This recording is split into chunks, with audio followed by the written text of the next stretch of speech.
हम क्या करेंगे अब हम करते हैं एक क्वेश्चन को सॉल्व।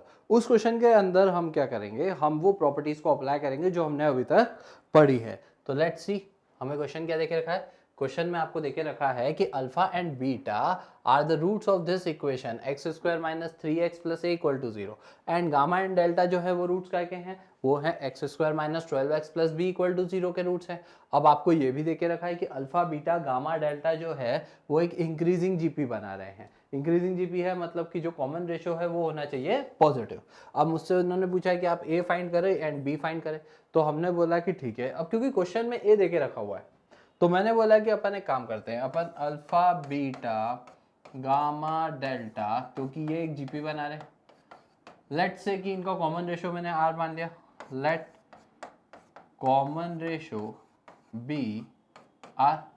तो मैं ऐसा बोल सकता हूं कि अल्फा तो अपनी जगह पे है, बीटा जो हो जाएगा वो हो जाएगा अल्फा इंटू आर, गामा मेरे पास हो जाएगा अल्फा इंटू आर स्क्वायर और डेल्टा मेरे पास हो जाएगा अल्फा इंटू आर क्यूब।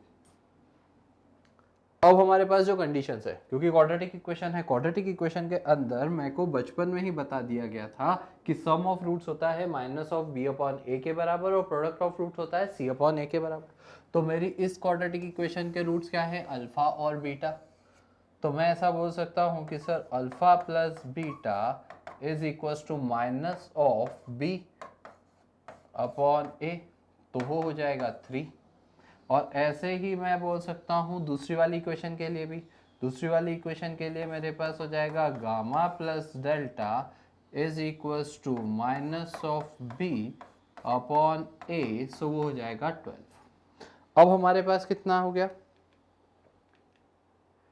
अब हमारे पास ये हो गया कि अल्फा प्लस बीटा। अब बीटा की वैल्यू कितनी है, अल्फा आर, ये है 3 के बराबर, तो अल्फा कॉमन निकाल लिया मैंने, बचेगा 1 plus r equals to 3, equation number 1।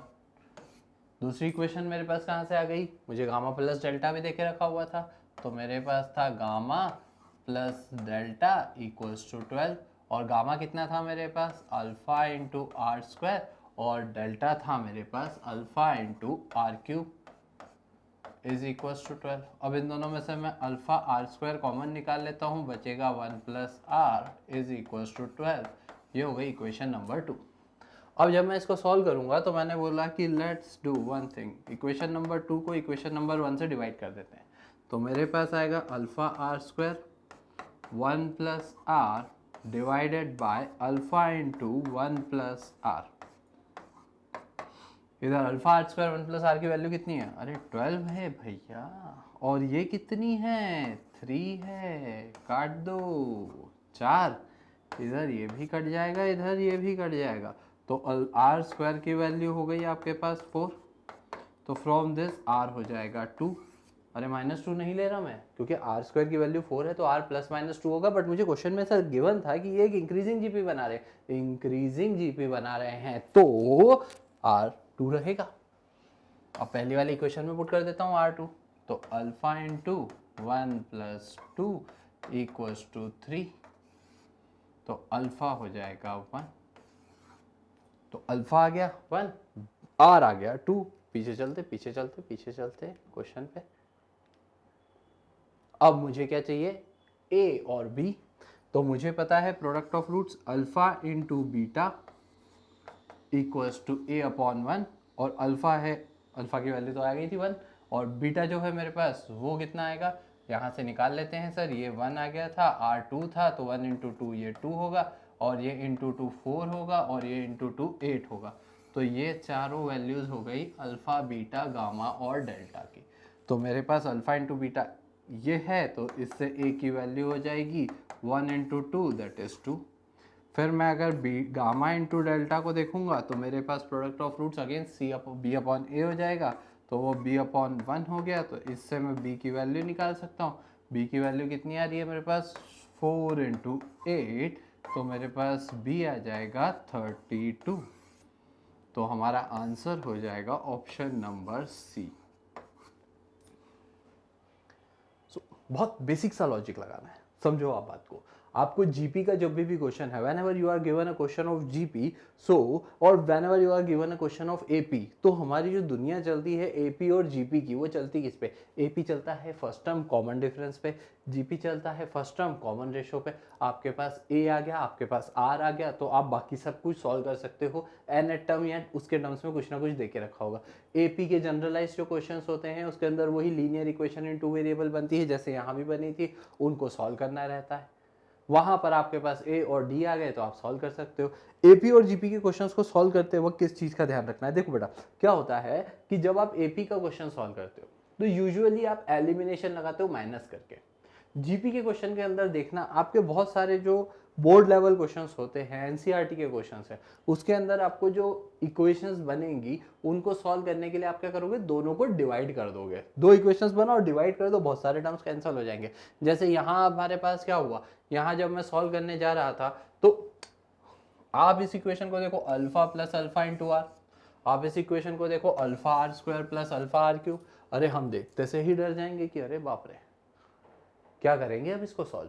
पर यहाँ पर मैंने बहुत सिंप्लीफाइड कर दिया उसको, आर स्क्वायर बाहर आ गया और दोनों को डिवाइड कर दिया। क्लियर? चलो बहुत बढ़िया, नेक्स्ट चीज पे चलते हैं अपन। एक क्वेश्चन और करते हैं, है ना? बुला लेते भाई, आ जाओ भाई, अरे आ जाओ, कहाँ रह गए? आ गए। ठीक है, तो हमें इसमें बोला है in a GP of positive terms any term is equal to the sum of the next two terms then the common ratio of the GPs। आप क्वेश्चन को फिर से पढ़ के देखो, एक जीपी है, उसके सारे टर्म्स पॉजिटिव हैं, कॉमन रेशियो इज पॉजिटिव, पहली कहानी। दूसरी चीज मुझे क्या बोली है? Any term is equal to the sum of the next two term then the common ratio of GPs. तो मैंने बोला कि ये तो हर टर्म के लिए एप्लीकेबल है, मतलब मैं ऐसा भी बोल सकता हूं any term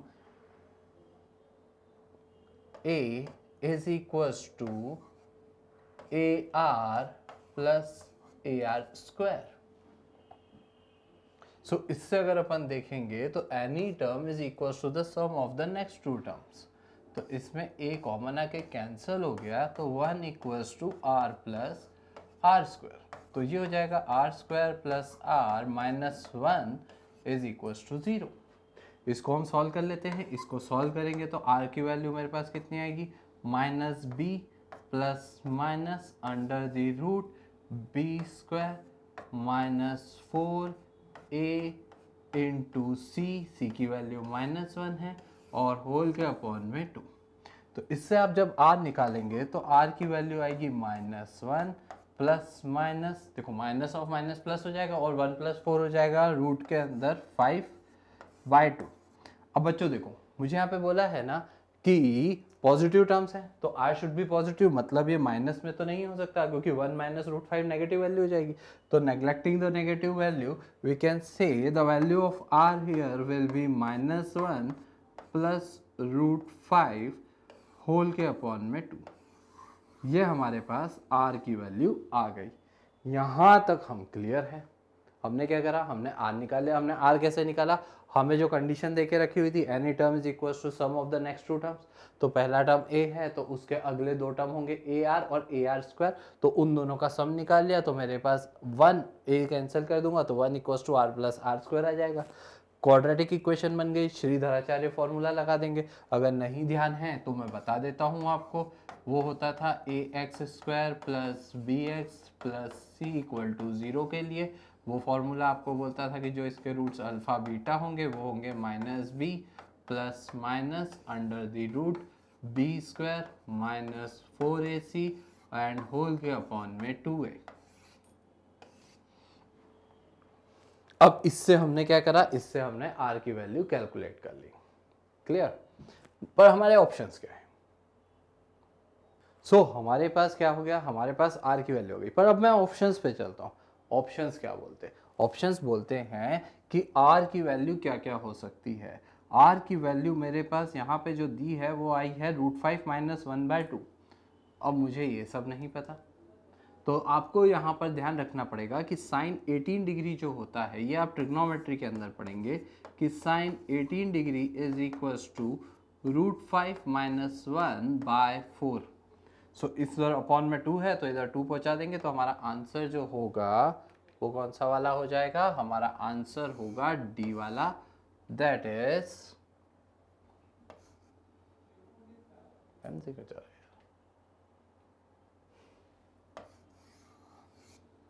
2 sin 18 degree. So r की वैल्यू कितनी है हमारे पास, आर की वैल्यू आ गई मेरे पास √5 माइनस 1/2।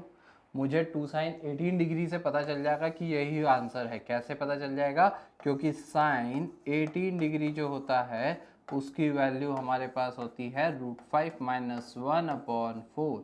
ये आप सीखेंगे ट्रिग्नोमेट्री के अंदर कि आप sin 18 डिग्री की वैल्यू कैसे निकालते हैं।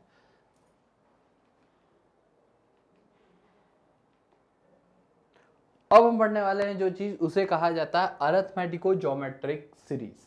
अरिथमेटिको ज्योमेट्रिक सीरीज नाम खुद बोलता है, अरिथमेटिक भी है और ज्योमेट्रिक भी है। अब अगर आप देखोगे तो मुझे पता है अरिथमेटिक सीरीज क्या होती है, जैसे a plus D, a plus 2d, a plus 3d, ये मेरी है arithmetic series.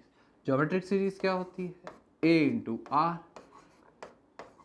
a into r square, a into r cube, ये होती है ज्योमेट्रिक सीरीज। जब मैं इन दोनों को मिला देता हूँ, मतलब मेरे पास क्या है कि this series will go like कि दो चीजों का प्रोडक्ट रहेगा, जिसमें एक टर्म एपी में चलेगा, दूसरा वाला टर्म मेरे पास जीपी में चलेगा। तो मैं उसको समझ लेता हूँ कैसा होगा। जैसे अगर मैंने एक बहुत सिंपल सा एग्जांपल लिया, 1 into 2, 2 into 2 square, 3 into 2 cube, 4 into 2 to the power 4। अब यहाँ देखिए 1 2 3 4, ये सब काय में है, ये सब एपी में है। यहाँ पर कॉमन डिफरेंस कितना हो गया, 1 का हो गया।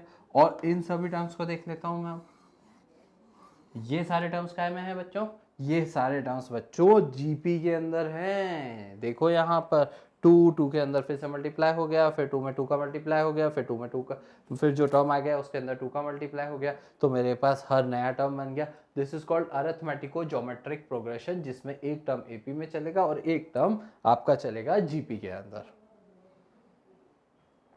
ठीक है, अगर आप देखोगे तो वही हमारे पास डेफिनेशन भी है, a series each term of which is form by multiplying the corresponding terms of an AP and GP.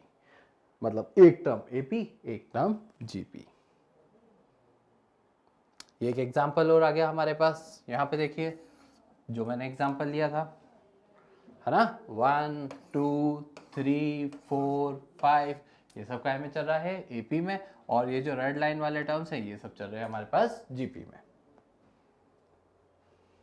अगर मैं इसको देखूंगा तो ये एक और एग्जांपल है मेरे पास, यहाँ 1 3 5 7 एपी, जिसका फर्स्ट टर्म 1 है, कॉमन डिफरेंस 2 का है। और यहाँ पर x की पावर 0, x की पावर 1, x की पावर 2, x की पावर 3, ये सब काय में चल रहे हैं, ये सब जीपी में चल रहे हैं, जहां पर कॉमन रेशो x का आ रहा है।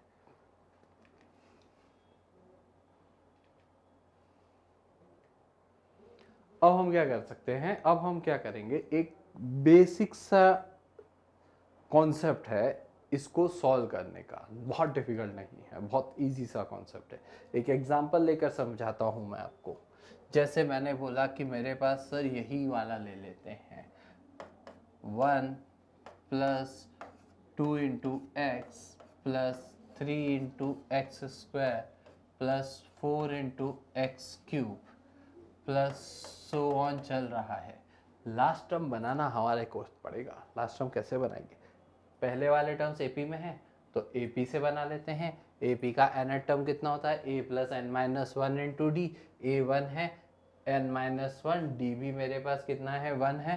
तो मेरे पास a plus n minus 1 into d से 1 प्लस एन माइनस 1 इंटू 1 हो जाएगा, तो इससे मेरे पास n बन जाएगा। और जीपी वाले टर्म के लिए मेरे पास होता है a into r to the power n minus 1, a कितना है, यहाँ पर x की पावर 0 है मतलब 1 है, तो 1 इंटू, और कॉमन रेशो हर टर्म को मैं कैसे मल्टीप्लाई कर रहा हूँ, यहाँ पे देखो x x एक्स की power 0 x, x square, x cube, तो हर किसी को एक्स से मल्टीप्लाई कर रहा हूँ, तो ये हो जाएगा x to the power n minus 1।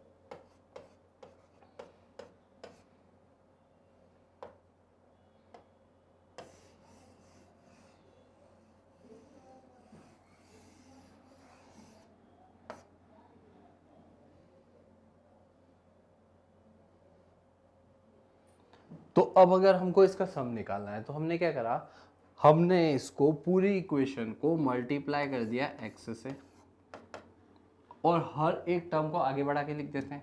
तो ये वाला term again 1 into x plus ये वाला टर्म हो जाएगा 2x स्क्वायर, ये वाला टर्म हो जाएगा मेरे पास 3x क्यूब और सो ऑन चलते चलते ये वाला टर्म हो जाएगा n into x to the power n। इसके पहले वाला जो टर्म होगा n माइनस 1 वाला वो होगा n minus 1 x to the power n minus 1, उसको x से मल्टीप्लाई कर देंगे तो n माइनस 2, तो वो हो जाएगा n माइनस 1। क्लियर है? तो हमने क्या करा, हमारे पास जो s था वो कितना था, 1 इंटू एक्स की power 0, 2 into x, 3 into x square, so on up to n into x to the power n minus 1। उसके पहले वाला टर्म होगा n माइनस 1 इंटू एक्स की पावर n माइनस 2। अब मैंने हर टर्म को x से मल्टीप्लाई कर दिया तो मेरे पास x इंटू एस हो गया 1 into x, 2 into x square, 3 into x cube. एक आगे बढ़ा के लिख दिया। आगे बढ़ा के क्यों लिखता हूँ मैं हर बार, क्योंकि जब मैं इनको सब्ट्रैक्ट करूँगा तो जो x to the power r वाले टर्म्स हैं उनका कोफिशिएंट माइनस हो जाएगा, जैसे x की पावर 1 वाले, एक्स स्क्वायर वाले, एक्स क्यूब वाले। तो अगर मैं इन दोनों को सब्ट्रैक्ट कर देता हूँ तो हमारे पास आएगा s minus x into s और ये 1 plus x square plus x cube plus so on up to x to the power n minus 1 और minus of n into x to the power n। अब इस पूरे sequence को अगर मैं देखता हूँ ना तो ये पूरा का पूरा प्रोग्रेशन मेरा जीपी हो गया, जिसका फर्स्ट टर्म कितना है 1 और कॉमन रेशियो कितना है x। तो इससे मेरे पास आएगा 1 minus x into s is equals to, इसको देखोगे तो a into 1 minus r to the power number of terms divided by 1 minus r. ये फॉर्मूला हमने देखा था in terms of the GP का सम का फॉर्मूला। और वो जो इकलौता हमारे पास बचा है भाई उसको भी यहाँ लिख लेते हैं। अब क्या करता हूँ, ये 1 माइनस एक्स को डिनोमिनेटर में पहुँचा देता हूँ तो s की वैल्यू आ जाएगी। तो from this I can say s की वैल्यू कितनी होगी, एक 1 माइनस एक्स पहले से था, एक और आ जाएगा तो ये हो जाएगा 1 माइनस एक्स की पावर n, तो एज इट इज डिनोमिनेटर में 1 माइनस एक्स का स्क्वायर और ये इधर आ जाएगा तो minus n into x to the power n upon 1 minus x. So this is the basic formula in which या basic rule to solve AGP. आपको करना क्या है, आपको एजीपी को सॉल्व करने के लिए कोई ज़्यादा मेहनत नहीं करनी, आपको बस कुछ बेसिक चीज़ों का ध्यान रखना है। सबसे पहले क्या करेंगे, सबसे पहले तो एनेट टर्म बनाएंगे। सबसे पहले क्या करेंगे, अगर एनेट टर्म देखे नहीं रखा, मतलब लास्ट टर्म देखे नहीं रखा, तो हम उसे बनाएंगे। उसे बनाने के लिए एनेट टर्म ऑफ एपी और एनेट टर्म ऑफ जीपी का फॉर्मूला लगा लें। फिर उसके बाद जब मेरे पास वो बन गया तो मैं क्या कर रहा हूँ, मैं उसके बाद में जो भी कॉमन रेशो है उससे पूरी की पूरी इक्वेशन को मल्टीप्लाई कर रहा हूँ दोनों साइड LHS और RHS में। जब मैंने मल्टीप्लाई कर दिया तो मैं दोनों इक्वेशंस को सब्ट्रैक्ट कर दूंगा और जैसे ही मैं उन दोनों को सब्ट्रैक्ट करूंगा तो मेरे पास केवल एक जीपी बच जाएगी। क्यों बचेगी जीपी, बिल्कुल सही बात है, सही जवाब है आपका। जीपी इसलिए बचेगी क्योंकि सर ये तो एपी में थे सबके कोफिशिएंट और आपने उनको एक आगे बढ़ा के लिख दिया, तो second term minus first term, third term minus second term, fourth term minus third term, fifth term minus fourth term. तो ऐसे ही अगर आप देखोगे तो यहाँ पे जो बचेगा इनका कोफिशिएंट वो कॉमन डिफरेंस ही तो बचेगा। बिल्कुल एग्जैक्टली यहाँ कॉमन डिफरेंस 1 का था इसीलिए 1 बचा, जिसमें मुझे लिखने की आवश्यकता नहीं पड़ी। तो हमारे पास ये पहले वाले टर्म्स जीपी में हो गए, एक आखिरी टर्म एज इट इज बच जाएगा और इससे एस आ जाएगा। Very easy method it is. तो अगर अपने पास sum of n terms a plus d into r इसका निकालना है, अगेन वही कॉन्सेप्ट लगा के आप क्या करेंगे, आर से मल्टीप्लाई कर देंगे दोनों साइड और माइनस कर देंगे तो आपके पास ये पूरी की पूरी एजीपी का सम का फॉर्मूला हो जाएगा। आई वुड रिकमेंड कि ये फॉर्मूला याद ना करें आप,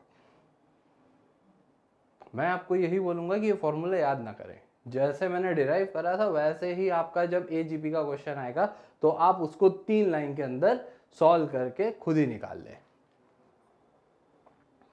चलिए अब हम इसी के अंदर चलते हैं। इसी के अंदर मेरे पास अगर r की वैल्यू 1 से कम होती and n is tending towards infinity तो वही बस वो आखिरी वाला टर्म क्या हो जाता, वो जो आखिरी में -r⁴n वाला है वो नेग्लिजिबल हो जाता और उससे मेरे पास ये वाला फॉर्मूला डिराइव हो जाता। ठीक है।